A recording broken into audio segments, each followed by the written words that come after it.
More people have been to space than have rowed the Atlantic Ocean. Rowers have rowed the Pacific, the Indian, the Atlantic.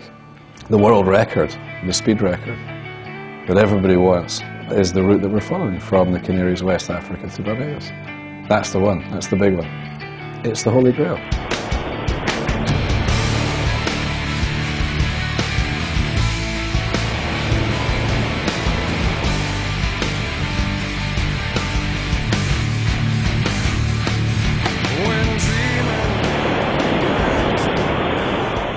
My name is Roy Finlay, and my intention is next year to break the current transatlantic rowing record, which currently stands at 33 days. We feel that it's possible that we can get across in 30. We'll be crossing the 3,000 miles unsupported, in other words, totally self-sufficient. We're here at the South Ferry in Sag Harbor, New York, on our way to Shelter Island to visit the home of record-holding oceanic rower Roy Finlay. This weekend, Roy is selecting his crew that flew in from all over the world. These men and women are risking their lives to row 3,000 miles of ocean in 30 days, from the Canary Islands off the coast of West Africa all the way to Barbados, to break the world record in what Finlay calls the Holy Grail of ocean rowing.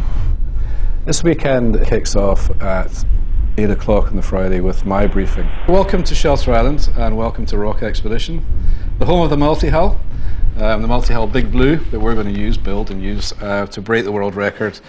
You've seen the term the Holy Grail, 30-day crossing. A lot of people say it can't be done, but it can. The intention, obviously, as most of you know, is to select 12 of you to act as crew, as rowers, in addition to myself and David, skipper and engineer, totaling 14. Now, obviously, there's a lot of people that are counting on me to get it right, and we're now past the point of no return. There's just no way that I can now say, oh, well, I've changed my mind, or the boat's not right, or it's not going to be right. It's got to be right. It's got to be at the start line, and it's got to be perfect. So, of the 2 watches of 6, we will have 1 leader for each. Okay, and we'll decide who that person's going to be probably towards the end of this weekend. Now, you can stop rowing on a flat, calm day, which, happens, and there's nothing to be heard. Absolutely nothing. There are no birds, there are no aircraft, there are nothing. It's a bit difficult to actually grasp the concept that there literally is nobody there to help. What I want you to do is to build 2 shelters. We've supplied them with tarpaulins, enough for a ground sheet and enough for a roof. Just enough wood to build the frames. You will have 30-mile-an-hour winds tonight and possibility of rain. I don't think it's going to be torrential. I think it probably took us about an hour to get our shelter put together last night. Used to this kind of things. I was in the army for 7 years and a half. So it's unpredictable, we don't know what's going on. On your fronts and down for as many press-ups as you can do until I tell you to stop. Go.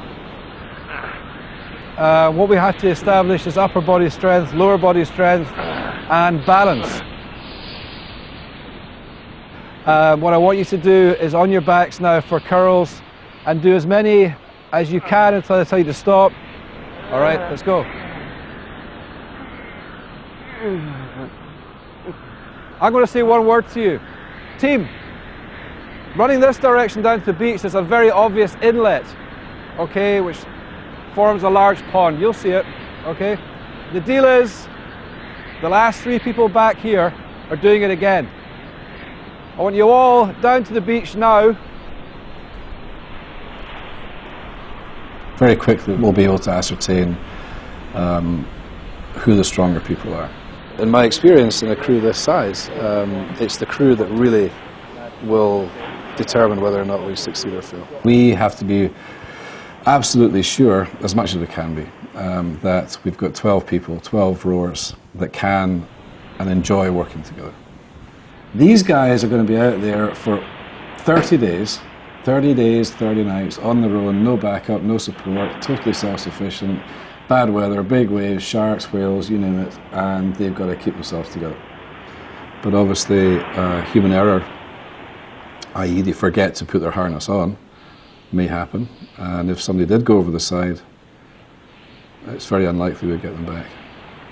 The most important thing to keep in mind would be this time around, probably that this is going to be my last chance at this world record.